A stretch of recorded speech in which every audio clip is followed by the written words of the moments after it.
Hoops Heaven proudly brings to you Basketball Hustle, featuring your hosts, the writer, Chris Pike, and the scoring machine, Shawn Redhage. Now it's time for another episode of Hoops Heaven's Basketball Hustle.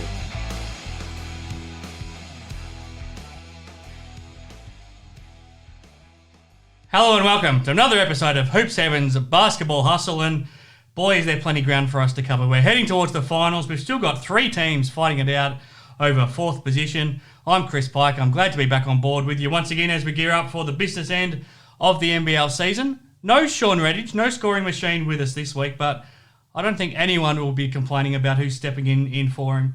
Damian Martin, the defensive maestro. Have you ever had anyone complain when you've stepped in to fill in for Shawn? Well, more importantly, I've never had anyone refer to me as a scoring machine. In my head during that introduction, all I heard was Damian Martin after scoring machine, so I'll take it where I can. If we can edit that in, that'd be great. Let's work on it for next season. You can become the scoring machine. You can do whatever you like when you're Damian Martin. Now, we haven't spoken for a while, Damo. It was an unscheduled break that we've taken from the show, and we've been keeping track still of our Damo Award thanks to Boomerang, so we'll give an update on that later, and next week ahead of the finals, we'll announce our very prestigious winner. But boy, has there been a lot going on since we last spoke. All of a sudden, we've got the Perth Wildcats playing their last game of the regular season tonight against Melbourne United. Let's touch on that. What's your reaction to, firstly, Bryce Cotton not being available, and how are you feeling going into this game tonight? Oh, look, I just actually finished reading an article in the West Australian about Bryce, and credit to Bryce. When that injury occurred, he's the type of guy that some clubs, they'll let other clubs, fear the idea of Bryce returning and their game plans going in and just the ideology behind it all. Bryce is the type of guy that would have gone to the club and said, no, I'm not going to live like this. Please just let's reveal that I'm out. And obviously the club has the utmost respect for Bryce, and so they have. And for the player that plays with the most amount of pressure on him, way more than any other player in the league, he has to live up to the hype. Not only of being, wearing a Wildcats jersey where there is that little bit of extra pressure, but also being the best player in the league. You combine that with the year he's had, and this is going off the article I just read, and obviously I was aware of it, but you just kind of forget what someone goes through in the course of the season. He hasn't been home to America in over 2 years now. Yeah, wow. And he lost his brother during this season to suicide. And you just forget that combine everything he's doing on the court means nothing in comparison to, the mental struggles he's probably had to deal with off the court, with things that are way more important. So to see Bryce stand up there, I have nothing but respect for him as a player and a person. But yeah, I'm just gutted for him that after such a tough, 12, 24 months, that he couldn't cap it off with a championship and a grand final MVP, and these little things that go a long way to putting a smile on your face during horrible times, and then go and celebrate that with his family, who he misses dearly. I'm just gutted for him that he won't be out on the court for the rest of the season. Obviously, I'm biased. I love the Wildcats. Purely talking basketball, having them out there helps them go a long way to trying to win that three-peat.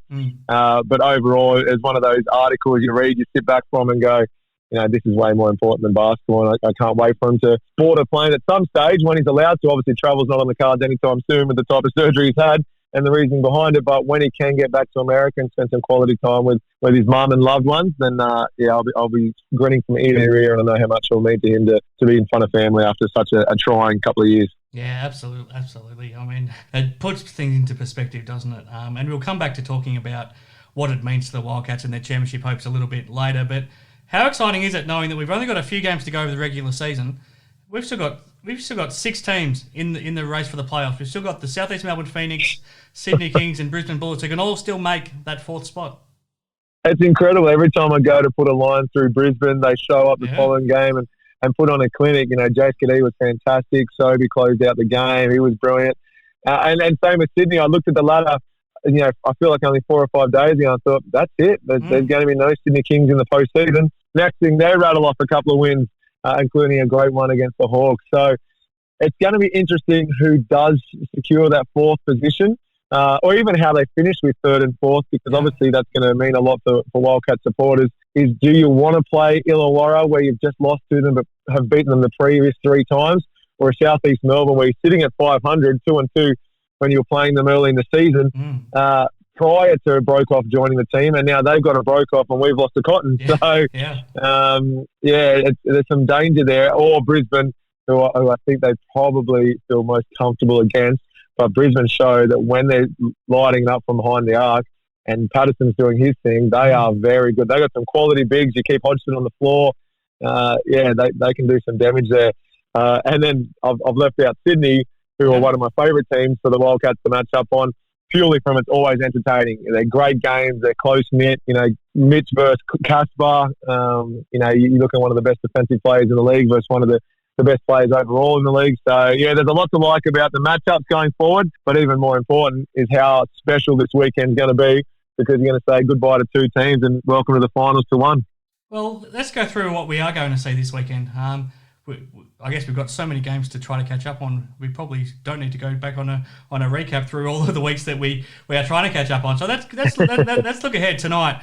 Up until Tuesday, when the Wildcats lost in Wollongong, this was going to be a top of the table clash. Melbourne's now locked into that top spot. They can't lose top position just because of the fact that. Does that change anything going into this game from a Perth perspective, or do you still throw everything out trying to get the win? No, knowing Trev, I actually think that might be an outside chance. They probably can be an outside chance of getting. Yeah, I think they've got it'll come down to percentage. They've got a better so percentage if they beat right Melbourne. Now. That would mean Adelaide has to beat Melbourne on Sunday, but there's still an outside chance. So from that point of view, I guess if you're the Wildcats, you do throw everything at it, don't you? I was going to say, purely from a Trev Gleeson standpoint, it doesn't matter whether the minor premiership was locked up or not. He's playing his best team and trying to win.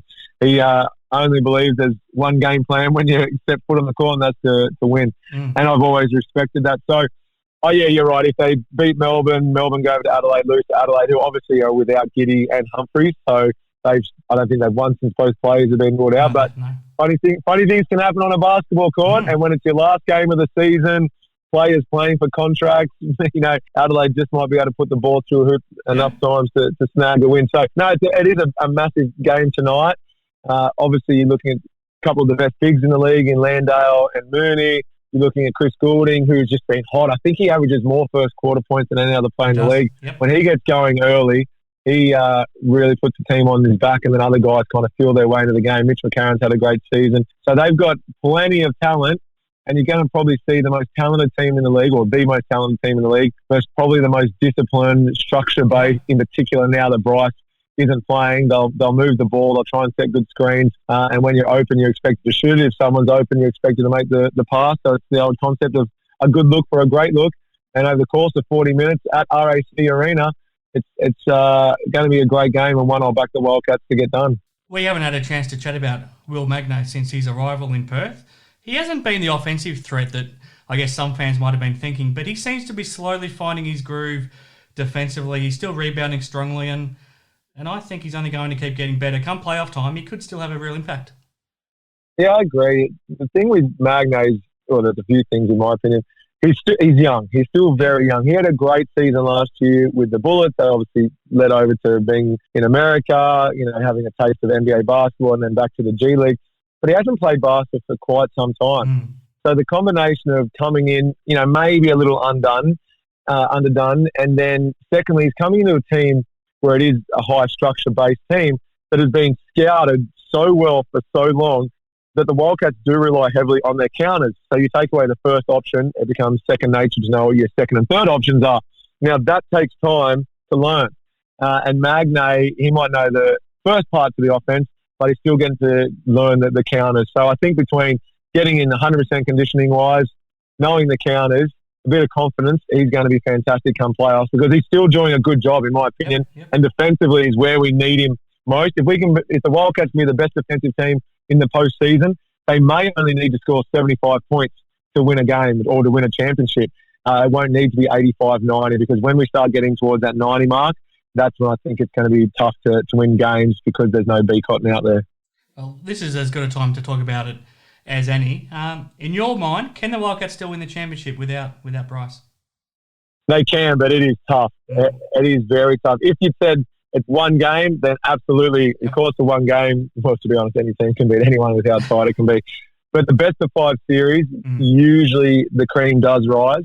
Postseason basketball is a different beast to regular season. Don't get me wrong. And credited, Jesse Wagstaff, Mitch Norton, Quinn Steiner. You've got some guys with good NBL finals experience, which they'll need because they've also got a bunch of new faces that are experiencing it for the first time. Best of 5, though, I can't see Goulding, McCarron, Landale. I mean, you just keep going down the list. I can't see all of them being quiet for 5 games. Maybe one's quiet for 1 game, but the other 3 or 4 guys step up. And so it's going to come down to, can we consistently have someone step up? Can Nordo average 13 throughout the course of the grand final series? Absolutely he can, but it will be required if we're going to have success. Clint Stein, or can he average 16? Yeah. Just be hot for the best of 5 series. Can he do it? Absolutely. Will he? That'll determine the outcome of the final. So there's going to be a number of factors like that. Mooney's going to do his thing. I'm loving what Luke Travers is doing. Mm-hmm. You know what to expect from a lot of them, but we're going to need some of them to really go to another level, not just over 40 minutes once, but over 40 minutes, to win 3 times.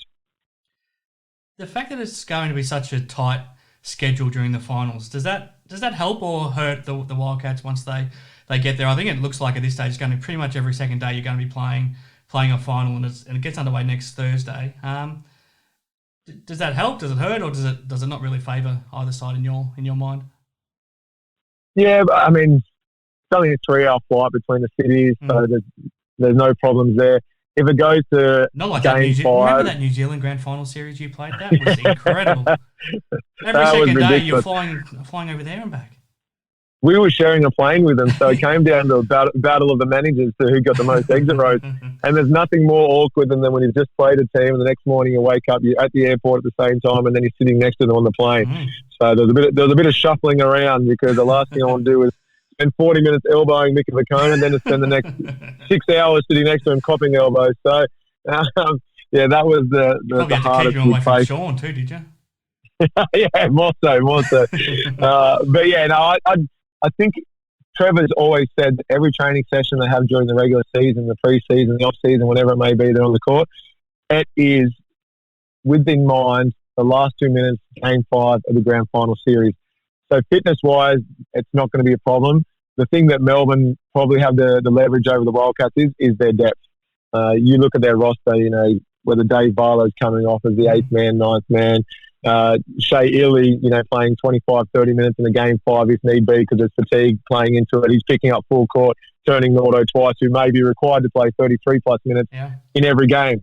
So that's where Melbourne do have the edge, is depth. So if it goes to a game 5, then they might have a slight advantage there. In saying that, when it gets to a deciding game in a grand final, it's funny what your body can do, and you will make sure it does whatever it takes to dive on a loose ball, get a rebound, box out, slide, knock down the open 3. So if it gets to that stage, it's the toss of the coin. But prior to that, just the depth can hurt the Wildcats a little bit. Speaking of that depth, we haven't spoken about this man either. Melbourne's 11th man right now is probably Dave Anderson. That's quite incredible to think about when you put it into perspective. He's made millions of dollars with a few key moves, and he can still make those moves even at the ripe old age of 40. Yeah. I've seen him do it since being brought back in. And credit to Huey, he kept his date to Dave. He kept himself in shape. He's the ultimate veteran. His leadership, like he and Dave Barlow are good mates. He and Chris Goulding were roommates for the Olympics. They won a championship together. So you got the chemistry was already there. Now it's Dave Anderson is stepping up as a leader, saying, all right, fellas, I might not be on the court for 40 minutes, but for the next 40 minutes, I'm going to help guide you purely from the mental aspect type of the game. But then off the court, follow what I do as a professional athlete so that when you're going into games 3 and 4, you're feeling good. That little bit extra that Dave did every single day to make sure his body was ready to go. You might find a few of the younger guys will watch that, replicate it, and that can be the 1%ers that go a long way. So he's a massive pickup for them and at the right time of the season. Yeah, absolutely. Okay, before we move on from this game, what happens tonight? What are you expecting to see, Damo? Well, the Wildcats are going to throw their biggest punch. Minor premiership. I think 10 of the last 12 teams have been the minor premiers. Yep. And this is their last crack at trying to get it. And then obviously some of it's taken out of their hands with Adelaide. I think you'll see the Wildcats pressing a little bit. They've got a long break between now and game 1 of the semi-finals next Thursday. I think they'll pick up full court, try and get after them, try and get under their skin. End of the day, you win the rebound count, you win the possession game, you're always going to be a chance to put more points on the scoreboard. So expect them to be crashing the boards heavily. and then expect them to really back guys like Nordo to get on the ring, create for others, and then run their system. So I think the Wildcats at home are always hard to beat. I know Melbourne came in here only a couple of weeks ago and took away a win, but my biased red and black eyes are going to say Wildcats in a very, very close one because no one is blowing out Melbourne United. No, I know. I think it's going to be a great game. I think we're all looking forward to it. Looking forward to what we're going to see on Saturday as well. This is going to go a long way to deciding that last spot in the playoffs. A doubleheader and two cracking games. So first up, we've got the New Zealand Breakers hosting the South East Melbourne Phoenix, and all of a sudden, the Phoenix have lost their last two games up in Cairns. They lost to the Taipans and they lost to the Bullets, and now all of a sudden they've had to fly all the way from Cairns down to Auckland to play.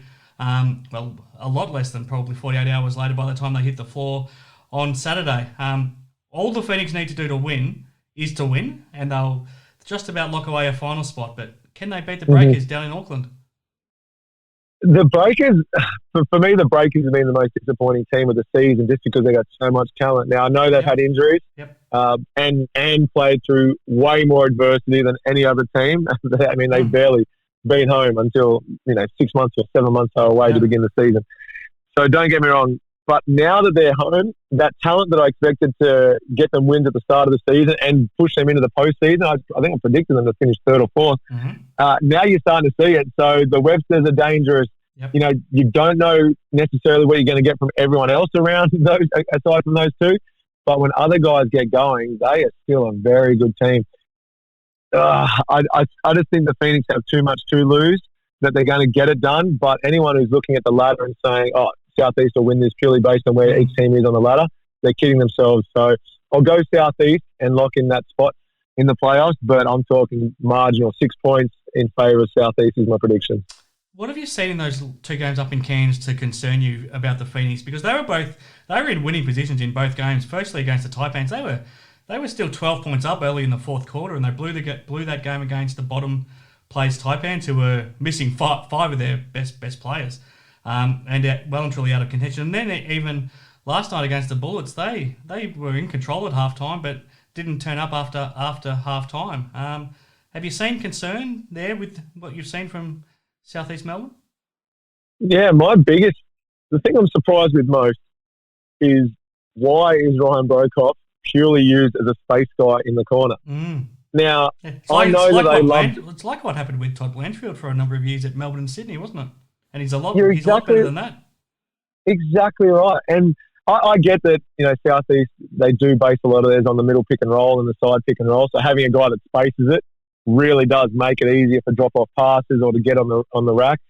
But he is a guy that my eyes would light up if I was a point guard.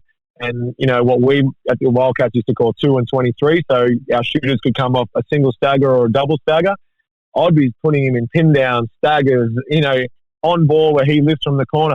I would be running a lot of my offensive structure where I've either got Mitch Creek rolling to the basket as an option, or I've got Ryan Brokoff coming off pin downs weak side or staggers. So that's what surprises me the most, is that he's not being utilised as much as I think he could be, because he can go off the dribble, he can get on the ring. He's not just a catch and shoot guy. And I understand two sides to it, because obviously they went on a 4-game winning streak. Brokoff was still able to get his numbers without really having too much run for him.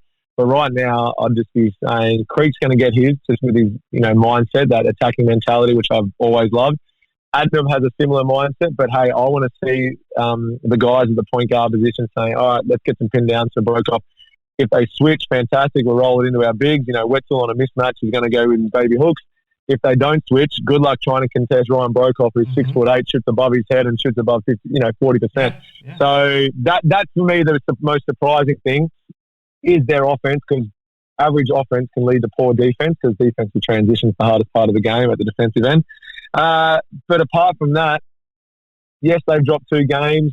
It might be the kick up the bum they need, and they could come and light it up, because I think outside of Melbourne, on paper, they're probably the second most talented team. And when they get going, if they get all 5 of those starters going and then add them coming off the bench, they could be very special in the postseason. Yeah, absolutely.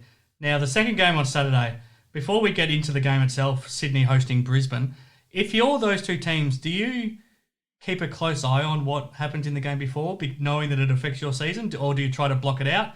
How would you be approaching that? Yeah, so I mean, the reality is you've probably got guys in the locker room who will be keeping check on the score. They finish getting their shots up, they come back in the locker room for a 2-minute massage or physio or stretching, whatever their game day routine is. And some of them probably will check the score. Now, they won't know the final score because by that time you're out on the court and doing your pre-game routine. But if it comes down to something is required, I wouldn't be surprised if the coach makes them aware that, hey, guys, this is it. It's all on the line now. If their season's done and dusted by then, it won't be mentioned. It'll just be about, let's go out and get a win. Sydney in particular, Adam Ford's last game as the Kings head coach, I know the players love him. So you're just trying to get 40 a win regardless. But I think if motivation's required and a win will get you postseason play, the players should be made aware of it. Now, let's assume that the winner of this game can still make the playoffs and the Phoenix lose to the Breakers. Who do you think wins? Because both these teams have been playing some good basketball lately. Yeah, exactly right. It's going to be interesting because Sobey is a first-team All-NBL player as far as I'm concerned. Yep. Jace Kadee, the form he's in right now, could be the X-factor overall. And Casper's shooting. If Casper's going to drop 1 of 11, then Sydney are going to struggle. If he goes a typical Casper night and he goes 26 to 30 points, I just don't see the Kings losing off the back of that. Jordan Hunter, he should be most improved player of the year. Xavier Cooks has come back and he's doing some good things. So I think I'll give them the edge, Sydney, to win. But, yeah, I just love the season that Sobey in particular has had. And I would love to see the level he can go to in postseason play. So it'll be interesting, but I'll give the Kings a nod in this one. And again, in a tight one, but leaning more towards the purple. Yeah, and no matter what happens, if the Kings win that game, that would mean South East Melbourne still have to win their last game against Brisbane, even if they have, even if they have won tomorrow as well, just depending on percentage. So we're still set up for a fascinating finish. Thoughts on this game on Sunday over? It's now being played in Adelaide, officially a Melbourne home game, similar to what the Phoenix did up in Cairns, but we all know it's an actual Adelaide home game. The effort that goes into setting up a home court. We've seen it at RAC Arena a lot, what happens in the pack-down setup in that building. Now, after the 36ers last game, more than a week ago, they packed up that building completely thinking that it was done for the year and they wouldn't be needed. They got rid of all of the decals, all of the signage, everything. How do they now get ready for this game on Sunday? It's incredible. I can remember one day we were playing at RAC Arena the night after Beyonce had been on stage. And so with RAC, they actually keep the basketball court there year round, but then they put things on top of it. Obviously, they take the decals and whatnot off and the seating's different. But I remember one of the boys walked in and was like, I wonder if Beyonce's left anything here. Yeah. But when we got there that day at game day shooting at 10 a.m. in the morning, we already had the setup crew there. So from 10 a.m. to a tip-off at 6:30 p.m., they're out there, they're getting the seat configuration right, they're cleaning the courts, they're setting up the boxes, the signage, yada, yada, yada. It is a big ordeal, and a lot of hours get put into setting it up if it's been packed out completely and not expected to return for another few months. So credit to Adelaide and everyone involved, and hopefully they get a sellout crowd and can see their team one last time. And, I do hope Adelaide gets the win because it's been a tough season for them, but also one to celebrate. I think Isaac Humphries coming back to the NBL has been brilliant, albeit an injury-riddled one, but one to excite Adelaide fans about. Sunday Detch, I think, has had a great season, but at the end of it, it's all about the story of Josh Giddey and what he does in the off-season with the NBA draft. And for 36ers fans to have enjoyed being a part of his experience in the NBL, it'd be nice to see Adelaide, send their fans off with one last win, even if it's not technically a home game.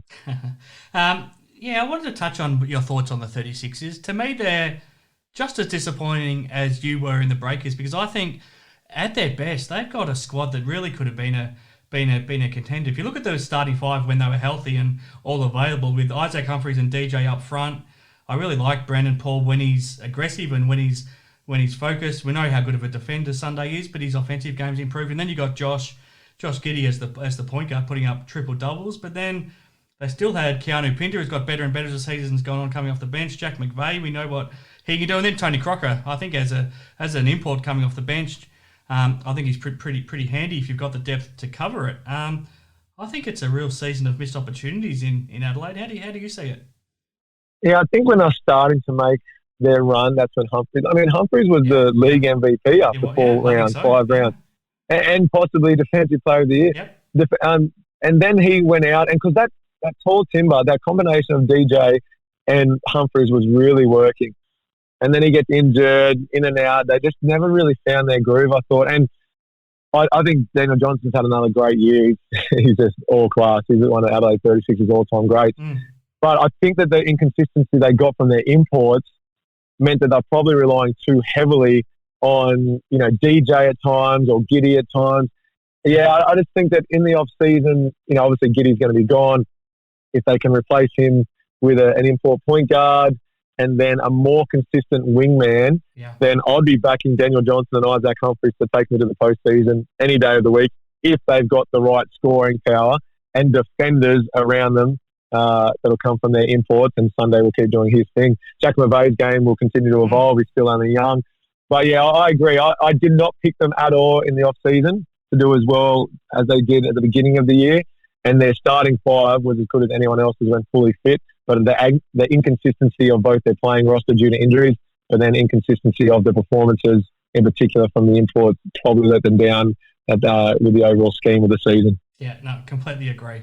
Now, let's assume that everything goes to plan in terms of setting up this last game on Tuesday night between the Phoenix and the Bullets in Brisbane. Let's assume that whoever wins this game will end up making the playoffs. Who do you think wins if everything plays out to set up that scenario? That would be a lot of fun when it comes down to that. I think if New Zealand can take care of South East, then you are going to see South East go to a new level against Brisbane. I think at Nissan Arena, so in Brisbane, they are always hard to beat. And like any home court, teams seem to play better and shoot the ball better. That's the only reason I give Brisbane a chance is they're on their home court and I think, will shoot the ball well and put points on the board. But South East just have too much hanging on this season. When they went out and signed Ryan Brokoff, who would not have been cheap already, alongside guys like Mitch Creek and some of their other stars who would not have been cheap, it was to me a telling factor that they're from their CEO down. There's an expectation we're going to play postseason basketball this year, and the players will know that. I just think there's just too much riding on them in particular not to go to the postseason, and you'll see their stars, get the job done for them against a quality team on their home court. But I think South East will play postseason. It's just whether they lock that in, after a win against New Zealand, or if it takes beating Brisbane on the last game on the last day of the season. How exhausted are they going to be if that ends up happening? So they've been up to Cairns for these last two games after having to leave Melbourne on about a 2-hour notice before they were told they had to get out of the state. So they had to go straight up to Cairns. Now they've had to go down to Auckland to play 2 days later. Now they've got to come back to Brisbane to play this game on Tuesday. And then they'll have to go, if they win and are playing playoffs, and they end up, they'll likely have to go to Perth to end up playing the Wildcats in that playoff on Thursday night. You'd be pretty exhausted heading into the playoffs, wouldn't you? You will. And one of the things I love about Andre Lemanis, and I should have brought this up earlier. Obviously, this is Andre's last crack at in the NBL for who knows how long. Obviously, he's taking off, and his players do really like him. I loved having Andre as a coach for the Australian team. One of my most favourite games in the NBL in recent times was, I believe it might have been the last game of the season last year, and Brisbane were already out, but they thought we're going to press every single time. We're going to run and gun, let it fly. And they put up huge points. They absolutely smashed the Taipans. Now, I could see Dre having a similar mindset, saying, you know what, all those reasons you just stated, these boys have come off a long flight, played 48 hours earlier. We're going to pick up full court. We're going to see if there's a fatigue factor here at all and see if we can surprise them. And if they can surprise them and then build a 12, 14, 16-point lead at the back end of that, they've certainly got enough talent to hold on to that lead. So, I wouldn't be surprised if Andre goes with a bit of a different tactic and just throws it all out there in the first quarter and rolls the dice and sees what happens. And pressers do one of two things. You either give up layups when it's broken, or you force turnovers, quick shots, you get out into the running game, and before you know it, at the end of the quarter, it feels like there's been no stoppages. you look up and the scoreboard says your team's down 16 points. So it wouldn't surprise me if Brisbane tried to do that to a South East Melbourne team if they think fatigue's a factor. Yeah, absolutely. It'd be fascinating to watch. Now, we'll start to wrap up things here, Damo, on Hoop 7's Basketball Hustle, and then I'll bring in Matty Knight for our Tap Touch preview and to wrap up the show. But you've touched on it already. We know that Adam Ford is going to be finishing up as Sydney Kings coach at the end of this season. Andre Lamar's the same at the Brisbane Bullets. And now, as of this week, the Cairns Taipans sacked Mike Kelly, which I think took a lot of people by shock. Out of those three, which one did you find most surprising? Oh, look, I did not expect Adam Ford to leave Sydney. Now, I know Fordy well. He's, wanted to be a head coach for a long time. He was deserving of getting that. Would love to know exactly why. And I'm sure that there must be something going on. He wouldn't just leave it for no reason, or part amicably or whatever they said. So, I dare say we're going to hear some news out of the Adam Ford camp, as they'd say, that he's going to continue coaching. I just don't know where. As for Andre Lamanis moving on, I think all coaches, aspire to different goals. Now, he's a great coach, but it's also been a very tough time for him. He was about 3 horrible calls away from winning Australia's first ever medal at the Olympics as the coach. Yeah. That last minute, watch the 2 calls they call on Aaron Baines. That's worse than the one they call on Paddy. Yeah. But he could have been the first ever coach to guide Australia to a bronze medal. Instead, end up stepping away for the next World Championships and the Olympic campaign. Brisbane don't do as well as he probably would have liked, and now he's off to hopefully bigger and better things. But I really hope that Andre continues coaching, does some great things, and we see him back in the NBL at some stage. So him moving on doesn't really surprise me, and it just might freshen him up coaching abroad. And then Mike Kelly, it's tough. You guys team to semi-finals. One game from the grand final. And he was and exactly right. So it's like all these things. Unless you're in camp and unless you're training every single day and see exactly what's going on, then it's hard to know if there's more to it. If it's purely based on the results he's had in the last 2 seasons, I would have thought last season's results would have bought him a year, even though they haven't done very well this season. But that's looking from the outside in. So the firing one is the most surprising. But 40 leaving took me by surprise. But he's a smart guy. There's no way he's just leaving unless there's something in the works. I think we can discuss that more next week, Damo. I've got a theory I'll run by you. I'll get your thoughts on it when we come back next week. Now, before we let you go, we have gone dark on our voting in the Damo Award for the Best Defensive Player. We'll announce the winner next week. Now, I know you've wanted to avoid the leaderboard all season long, but I'm going to tell you right now what the leaderboard as of when we decided to go dark. So we had Sunday Detch on 14 votes, Mitch Norton on 11, Justin Simon on 11. Would you be amazed if it's not one of those 3 that we announce as the winner next week? I would. There's only Abercrombie was good late in the season, but then he tore his hamstring or he hurt himself. I thought he was fantastic, actually, the last third of the season until his injury. Outside of those 3, you throw in Abercrombie, maybe a Mooney. Nah, it's coming from those 3. I think that Nordo and Simon have closed the season better. And I kind of put Simon and Detch play similar types of defense. They're more aggressive. They're up and in. They read the passing lanes. They've got great wingspans and will just ride your hip and make life tough for you. But because they crawl into you, they're probably more susceptible to blow-bys and things like that. But they are game changers at the defensive end, but they're both very similar at the defensive end. Nordo is more of that containment, hard-nosed, tough, good luck getting by me off the dribble. And if you do, I'm going to make you... He had that theory that you better beat me twice before you're going to get an open look. So he doesn't give up on anything. And I've got a feeling Nordo just might have his name called at the end of the season, but it's going to come from those 3. And deservedly so. All 3 have been fantastic. Simon, I love watching live when the Hawks came out. Just the way his body moves. Sunday, I love his aggressiveness and just his never say die attitude. And he has to be one of the fittest guys in the league with what he does. And then Nordo.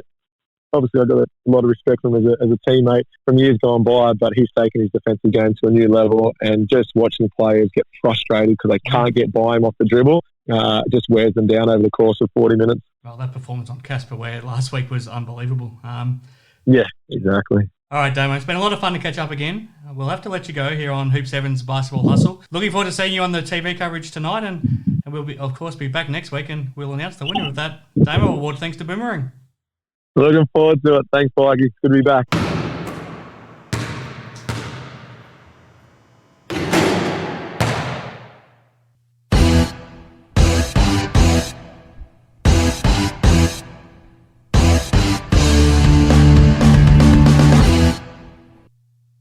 Okay, welcome back to Hoops Heaven's Basketball Hustle for this week as we look ahead to the last few games of the regular season in this 2021 NBL season. This is our Tab Touch preview brought to you by Tab Touch. Unfortunately, we won't be able to be joined by Matty Knight this week, but we'll be back next week with Matty on this Tab Touch preview segment to look ahead to the finals and hear from the three-time championship winning big man.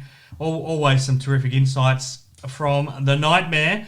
But let's just run through this thanks to Tab Touch. So, of course, head to tabtouch.com.au. Have a look at all of the NBL betting markets available there right now. Not only can you bet on the head-to-head markets in the upcoming NBL games, but all sorts of other options there for you to feast on. You can pick who's going to score the most points, who's going to pull in the most rebounds, who's going to get a double-double. Will a player top scorer as well as win the game? Will he get a triple-double, double-double? Who's going to score the most points? How many points they'll score together? All sorts of options thanks to Tab Touch. Head to tabtouch.com.au for more. And, of course, remember to gamble responsibly. But now the Tab Touch preview for the rest of round 21 of this NBL season gets underway Friday night, RAC Arena, and a chance for the Perth Wildcats to give themselves a chance still of finishing in top spot. They have to win this game, and then they have to hope that the Adelaide 36ers beat Melbourne United in Adelaide on Sunday. So, top spot still very much up for grabs in this game on Friday night in Perth. Last game of the regular season for the Wildcats before their first home semi-final, which will be next Thursday back at RAC Arena. It just depends on who the opponent will be, but it's locked in to be next Thursday night. So, for those Wildcats fans, get your tickets now if you haven't already. But this game on Friday night, thanks to Tab Touch, the Perth Wildcats, this is a very rare occurrence. They're the outsiders on their home floor. Obviously, no Bryce Cotton is a big part in that. They're paying $2.12. I wouldn't mind taking those odds if I was able to. So I wouldn't mind recommending that you might like to jump on. Melbourne United favourites despite being on the road, $1.72. And as I said, Melbourne will lock away top spot if they win this game. But Perth can keep themselves a chance of still finishing on top if they win this one, and that would give them home court advantage right throughout the playoffs. So plenty at stake there. It's a big Saturday, as we talked about with Damian Martin just before on Hoop 7's Basketball Hustle, and it starts at Auckland's The Trust Arena. Last game of the season for the New Zealand Breakers. They'll have a full house to play in front of their home fans once again. They might not have playoffs to play for, but boy, wouldn't they love to finish this season on a high in front of their home fans. Their seventh game back in New Zealand. They've so far won 4 of the 6, so they've done pretty well. They are the outsiders, though. They're paying $2 on Tab Touch. Their opponents, the South East Melbourne Phoenix, $1.81. And the Phoenix have to win this game. If they win this game, they go a long way to securing that playoff spot. If they lose, boy oh boy, is the door wide open for the next two teams that play on Saturday night at Kudos Bank Arena in Sydney. The Sydney Kings hosting the Brisbane Bullets. On Tab Touch, the Kings are $1.51 favourites. The Bullets, big outsiders actually, $2.55, but a lot depending on what happens in the game before. If the Breakers beat the Phoenix, then the winner of this game between the Kings and the Bullets puts themselves well and truly in the playoff hunt. If the Phoenix win earlier, then this game doesn't mean a whole lot. So a lot depending on what happens earlier in the day on Saturday, but that's a big doubleheader to look forward to. And then continuing on the Tab Touch preview, the Sunday game, Adelaide 36ers in Adelaide against Melbourne United. Technically a home game for Melbourne, but obviously it's on Adelaide's home floor. A lot could depend on this result, or nothing could depend on it, depending on what happens Friday night. So if Melbourne wins on Friday night, this game is pretty much for naught. If Melbourne loses, then United has to beat the 36ers to guarantee top spots. So plenty to look forward to there. And then Tuesday night will close the regular season. Potentially, again, this game could be for naught or it could be for everything. So we've got The Brisbane Bullets hosting the South East Melbourne Phoenix at Nissan Arena in Brisbane. If it turns out that Brisbane can still make the playoffs, or even if South East Melbourne Phoenix don't win on Saturday in New Zealand, this game could be a much-needed win for the Phoenix to guarantee their spot, or the Bullets could even still sneak in, or depending on percentage, the Kings could still even make it if they have won on Saturday. So potentially plenty of ramifications for the Phoenix playing the Bullets, or potentially none. We'll wait and see. But all of that to look forward to. Thank you again to TabTouch for their support. Head to tabtouch.com.au. That has been the TabTouch preview.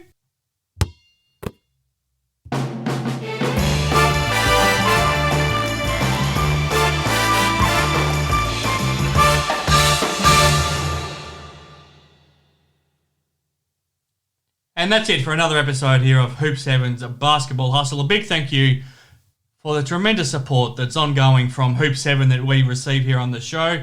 We just simply couldn't put out a show that we have been able to do now for the last 2 seasons without their support.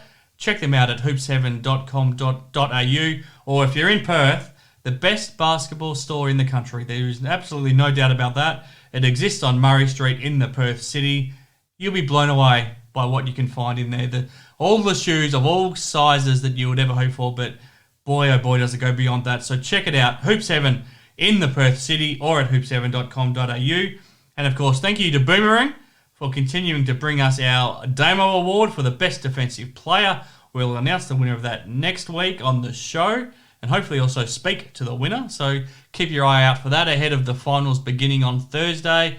And also, we'll hope to announce our MVP winner, thanks to Hoop 7, based on the voting of the scoring machine Shawn Redhage throughout this season. So keep your eye out for that. And, of course, thank you to TabTouch for bringing us the TabTouch preview once again. I hope you enjoyed this show. I hope you enjoyed the last few days of the regular season in the NBL. When we come back, we'll have the finals to look forward to.